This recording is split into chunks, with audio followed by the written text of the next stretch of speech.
Hey, everybody. Thanks for tuning in to the Hanging On to Hope podcast. I'm Brenda J. And I'm Karen Wonder. And we are HangingOnToHope.org. This podcast is intended as educational and is not psychological or medical advice. Always consult a professional when needed, and we disclaim any liability in connection with the instruction, information, or advice given. Well, hi, everyone. Welcome to the Hanging On to Hope podcast. This is Brenda J, and today I have a very special surprise. We have a guest co-host, one of our wonderful board members and previous podcast guests, Mandy. She's with us today. Woo! Hi. We also have an inspiring guest, Luke Mickelson, founder of Sleep in Heavenly Peace, the largest bed building charity in the world. Luke and his amazing team have delivered over 350,000 beds to children in need across 47 states and 4 countries.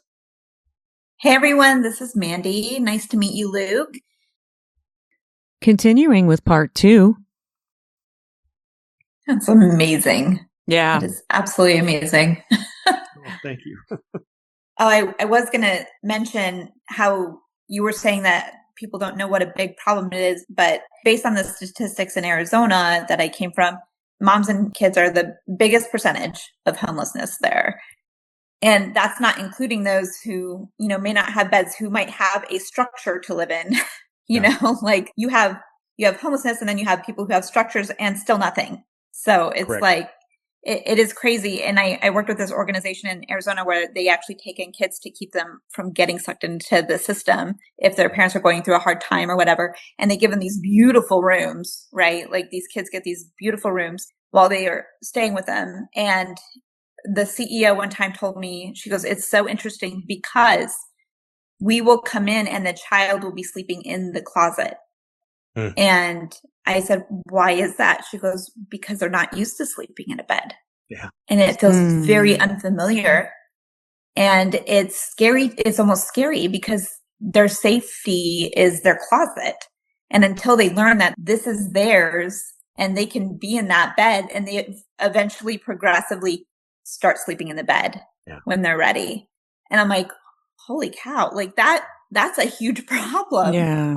What's interesting is if you've been on delivery, you know what I'm talking about. You can share stories, you can share pictures, even videos and testimonials of going and helping a child get their bed for the first time and being part of that. But there's nothing like it when you're in the room. Right. When you look over and little Johnny's hiding behind mom because these strange people are in his bedroom, making all sorts of noise. And then he realizes, just like Haley did, oh, this is a bed, right? That fear, that apprehension that child has now turns to appreciation. And then it turns to such joy. These kids now will run over, come out from behind mom, grab a drill, start helping putting their beds together. Sometimes you have to kind of kick them out. Get back. Oh, wow. Let me do that.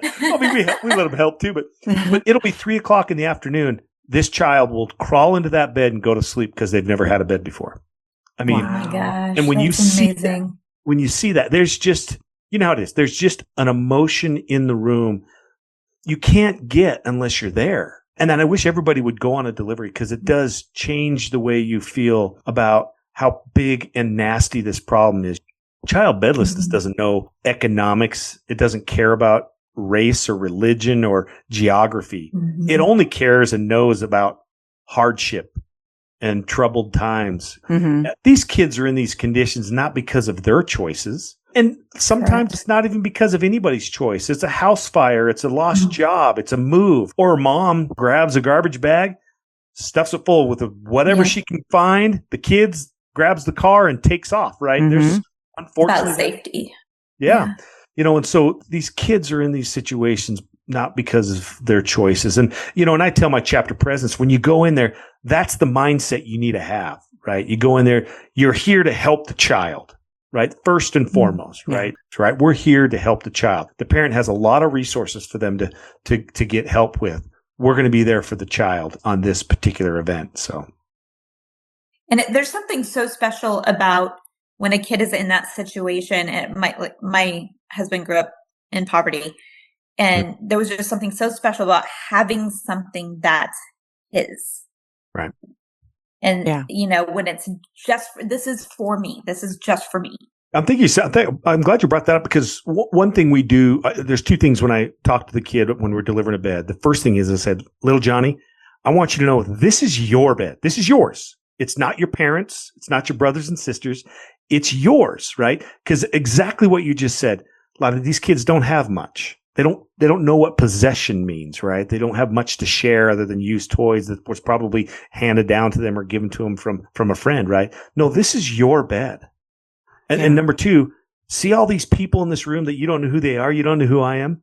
We just want you to know these strangers and me, we built this bed for you because we love you. And there's people out in this community that love you and want the best for you and are rooting for you. And here's a bed so you can have a good night's sleep. I think that really means a lot to these kids because they don't have much. Yeah. I'm a trauma victim and that's who we work with. My bed is so important to me. And when I sold the house that I was in with the person I was married to and my kids, I got rid of everything.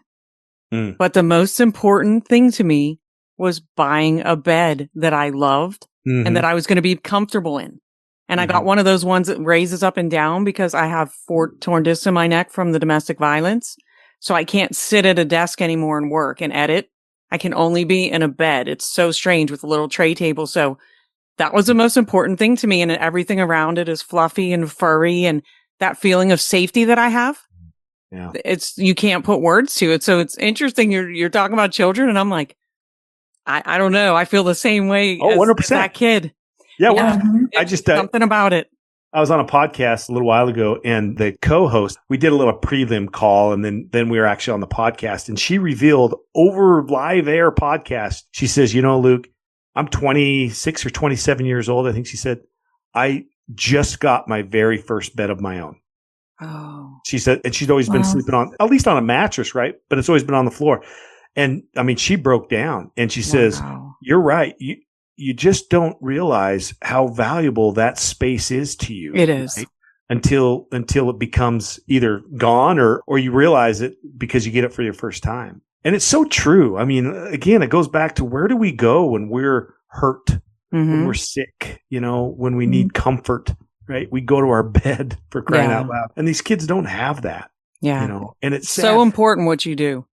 Well, thank you. And it's important. Thank you for having me on because it's important that people know that this is a problem, right? Yeah, it is. Every charity is important. Don't get me wrong.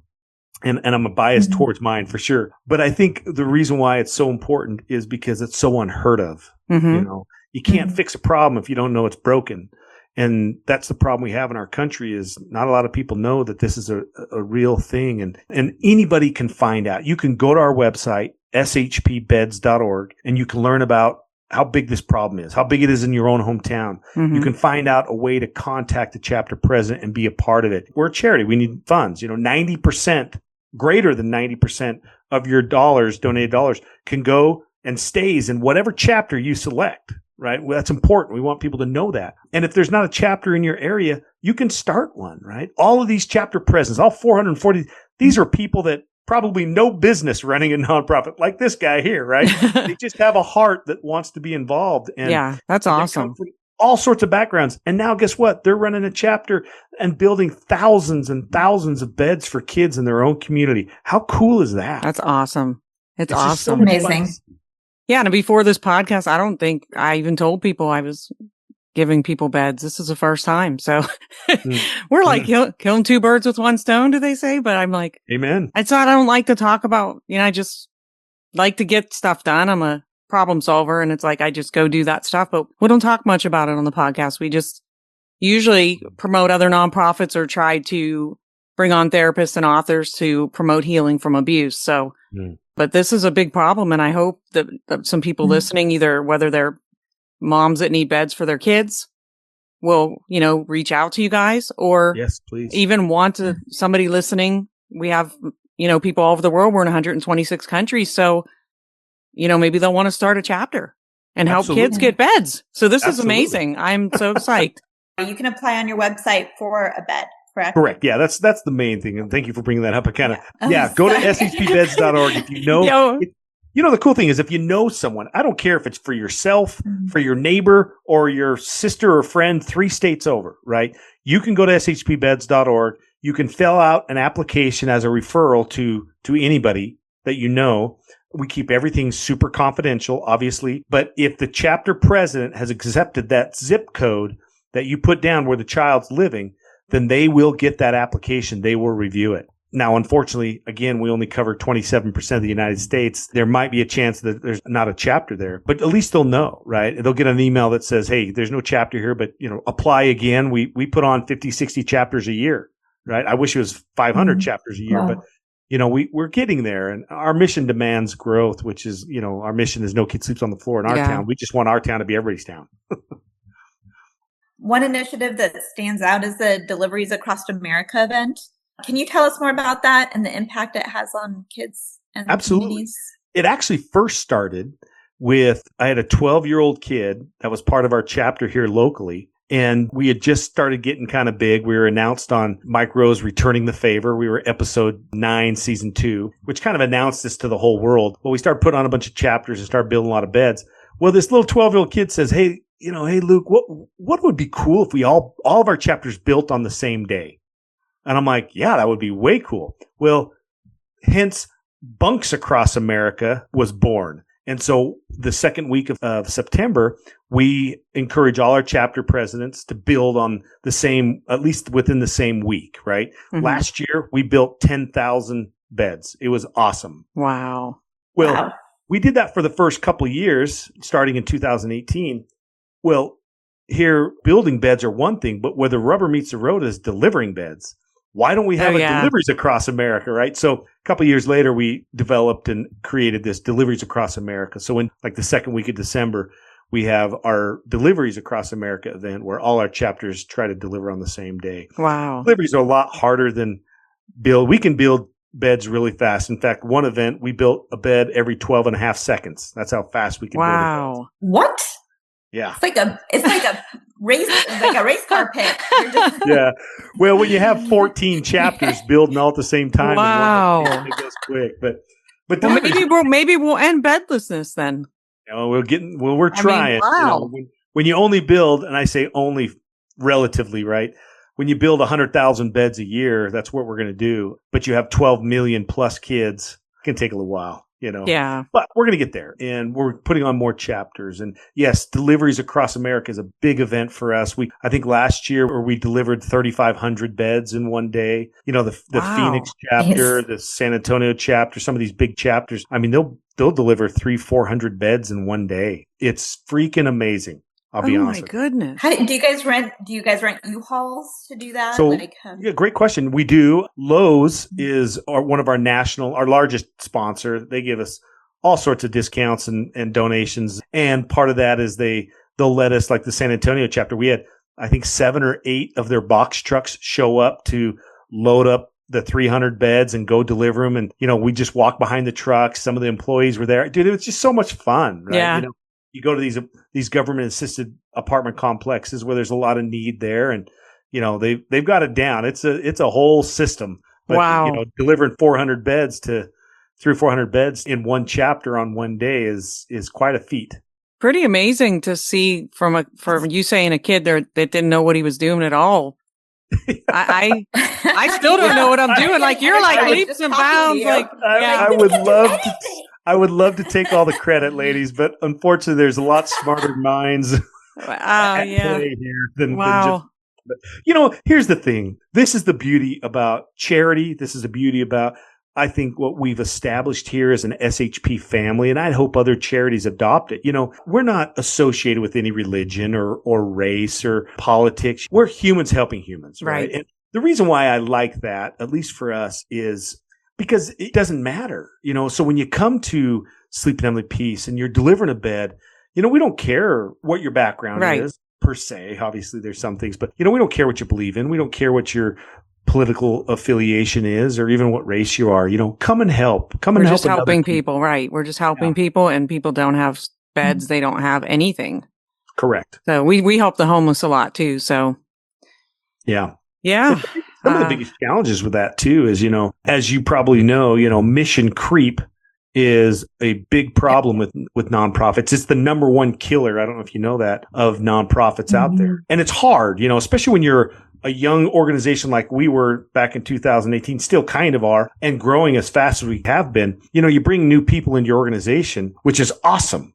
But it also brings in the challenges. These new people, just like you and I, we're big-hearted people. We go into homes delivering a bed, and all of a sudden you see, oh, they don't have a couch and they don't have a TV. I've got one at home, and I could do this, and I could spare that. Well, the next thing you know, now your nonprofit's not delivering just beds; they're delivering the household. Right. And that is a danger that we've really, really struggled, but successfully have been able to control. And that's mission creep and sleep in heavenly peace. We only build and deliver beds. That's it. We don't provide anything else, right? Because the more services you provide, the more diluted your product or your mission can be. That could be dangerous. Oh yeah, I know that for sure, because I have people wanting to give me they'll give me their whole house of stuff, because I do real estate too. And it's like, when do I say, if I need it, then I take it. And then when do I say no? And basically we provide emergency assistance to abuse victims. So that can range in different things, and each case is different. But yeah, I'm trying not to do that either, because it gets to be a lot. I do a lot of 100% nonprofit coaching, and that's the first thing I coach on, by the way. And that's why with the podcast, we were like, everything was like, okay, keep your lane, stay in your lane. What is it about? And we've always stayed consistent with that. Awesome. So yeah, I totally get it. So what do you hope people take away from your story and Sleep in Heavenly Peace's mission? Well, first of all, I hope you take away the understanding that child bedlessness is a problem. That's the biggest thing is recognizing that this is a problem, and it's right next door to you. You may not believe it, but it's there, and it's going to take you and your community, me and my community, to solve this problem, right? That's the biggest thing I want people to take away. And I beg of you, you can donate, you can volunteer your time, you can do all this stuff. But if you can't, for whatever reason, you can't do any of that, there's one thing you can do, and that's just open your mouth. Just share this podcast, share this message with people. You never know. You could be talking to someone in the grocery store. These are examples of true stories, right? Talking to someone in the grocery store, or sitting at lunch with your friend, telling them, I heard this podcast about child bedlessness, and did you know this is a problem, blah, blah, blah. I remember one time I was sitting with my buddy, and we were talking about a build coming up. And the next thing I know, there's a lady standing next to our booth at lunch. And I was kind of like, can I help you?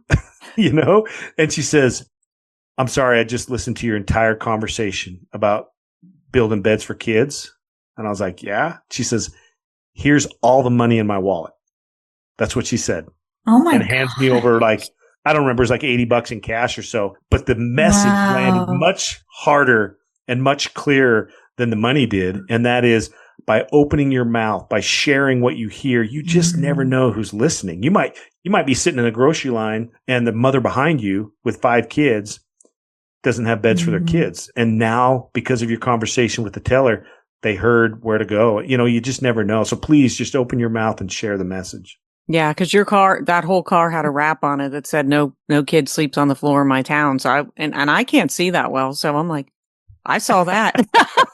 That's why, ladies. I was like, why it's on the back of my shirt right there. It was like this huge message on the side. And I'm like, oh, and the guy was so nice too. I can't remember his name, but I was like, wow, it's really nice, because we live in a world where people aren't as nice as they used to be. I'm not going to lie, but yeah. Well, the thing is about that, honestly, that's what it seems like. It really does. But when you work in the nonprofit space, you realize, oh no, there are millions of amazing people that. In the nonprofit world, right? Yes, I agree.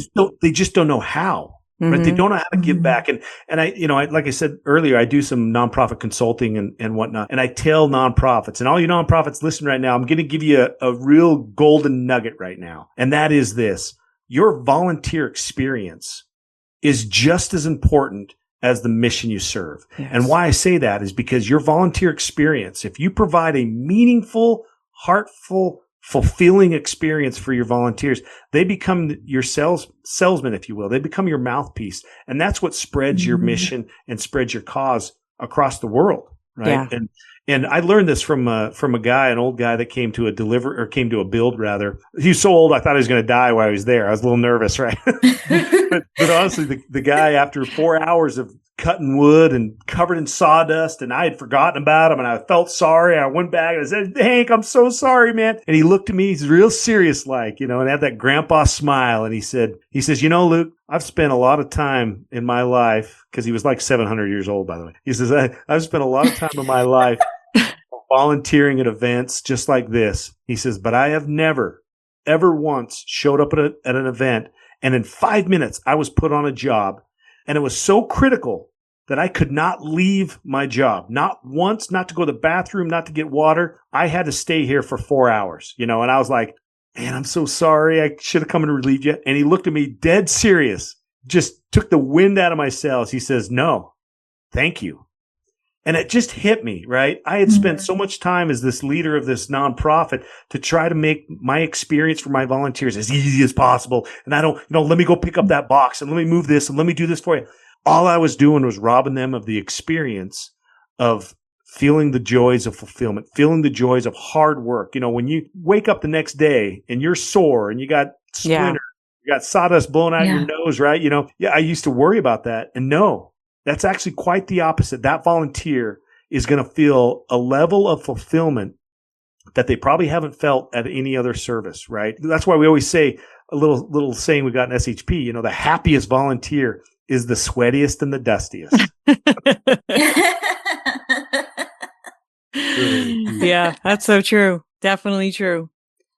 Well, Mandy, did you want to say anything else? Did you have anything to say? Go for it.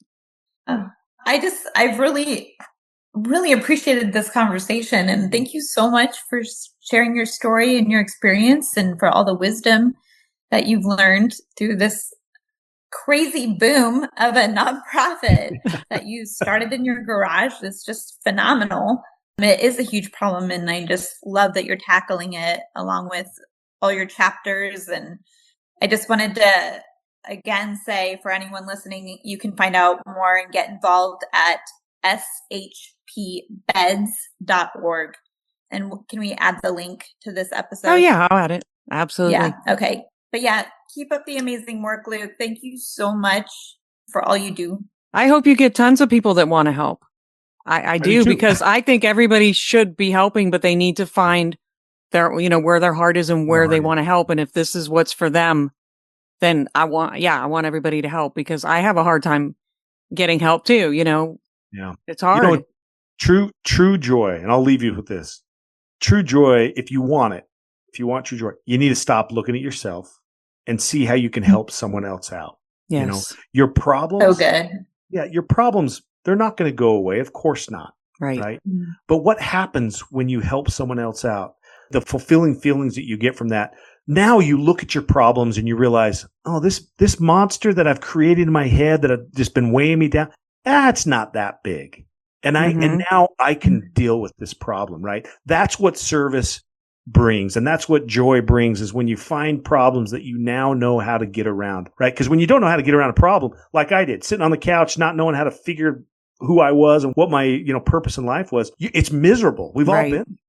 But the minute you face it, and the minute you at least put it in a perspective that you now can deal with, right? And realize, this problem was never that heavy. It seemed like it at the time, right? But I think service puts us in a perspective to be able to look at our problems in a much clearer, cleaner, and more, let's be honest, more realistic light. To now we can actually deal with them much easier and much better, and you're more happy for it. That's amazing. I hope everyone's inspired by you, because you inspired us. Wow. Well, thank you. Thanks for having me on. I'd like to say thanks for having a podcast. This voice, this message cannot get out if we didn't have people like yourself spending time, usually unpaid. But yeah, we don't take any salaries. And we use all we all work full-time jobs. Yeah. Our whole board, everybody. I don't know if Mandy does. I think she just goes to the beach every day, but and I'm going to come visit her for really soon because I need a break. Over. No, thanks for having me. And Luke you'll see Luke walking down the beach. You'll be like, wait a minute. I'm just kidding. Kidding.